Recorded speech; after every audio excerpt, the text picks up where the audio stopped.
Football বিশ্বের সবচেয়ে বড় আসর বিশ্বকাপ শুরু হতে বাকি আর মাত্র 10 সপ্তাহ। কিন্তু মাঠের লড়াই শুরুর আগেই মাঠের বাইরের পরিস্থিতি নিয়ে বড় ধরনের উদ্বেগের কথা জানিয়েছে মানবাধিকার সংস্থা অ্যামনেস্টি ইন্টারন্যাশনাল।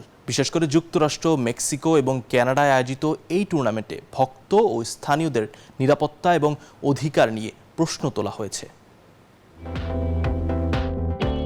2026 বিশ্বকাপকে নিরাপদ ও অন্তর্ভুক্তিমূলক করার যে প্রতিশ্রুতি ফিফা দিয়েছিল তা এখন বড় চ্যালেঞ্জের মুখে। অ্যামনেস্টি ইন্টারন্যাশনালের অর্থনৈতিক ও সামাজিক ন্যায় বিচার বিভাগের প্রধান স্টিভ ককবার্ন সতর্ক করেছেন, আয়োজক দেশগুলোর বর্তমান পরিস্থিতি এক মানবাধিকার সংকট তৈরি করেছে।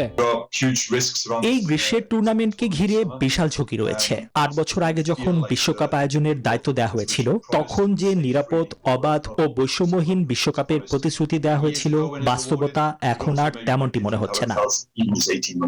সবচেয়ে বেশি উদ্বেগ জানানো হয়েছে যুক্তরাষ্ট্রকে নিয়ে। গত বছর দেশটিতে প্রায় 5 লাখ মানুষকে নির্বাসিত করা হয়েছে, যা বিশ্বকাপের ফাইনাল ভেন্যু মেটলাইফ স্টেডিয়ামের ধারণ ক্ষমতার চেয়েও 6 গুণ বেশি। অ্যামনেস্টির আশঙ্কা, কঠোর অভিবাসন নীতি ও গণগ্রেফতারের ভীতি সাধারণ দর্শকদের মাঝে আতঙ্কের পরিবেশ তৈরি করবে।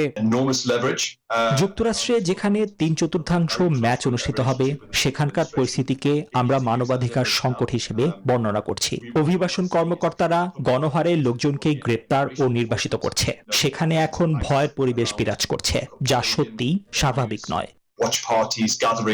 ঝুঁকি রয়েছে মেক্সিকো ও কানাডাতেও। মেক্সিকোতে প্রায় 1 লাখ নিরাপত্তা কর্মী ও 20,000 সামরিক সদস্য মোতায়েনকে অতিরিক্ত সামরিকীকরণ হিসেবে দেখছেন অ্যামনেস্টি। অন্যদিকে কানাডার ভ্যাঙ্কুভার ও টরেন্টোতে শহর সৌন্দর্য বর্ধনের নামে গৃহহীনদের উচ্ছেদের আশঙ্কা করা হচ্ছে।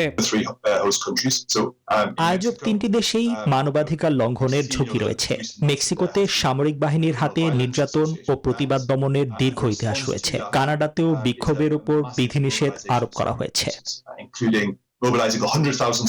স্টিভ ককবার্ন দর্শকদের উদ্দেশ্যে বলেছেন, ভক্তদের উচিত বাস্তবতা ও নিজেদের অধিকার সম্পর্কে জেনে বিশ্বকাপে যাওয়া। শেষ পর্যন্ত ফিফা এবং আয়োজক সরকারগুলো কতটা নিরাপদ ও বৈষম্যহীন পরিবেশ নিশ্চিত করতে পারে, এখন সেটি দেখার বিষয়।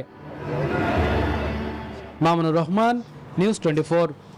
যুক্তরাষ্ট্রের 1 নম্বর জিম চেইন গোল্ড জিম এখন আবারও বাংলাদেশে। বসুন্ধরা আবাসিক এলাকা ও বসুন্ধরা সিটি শপিং মলে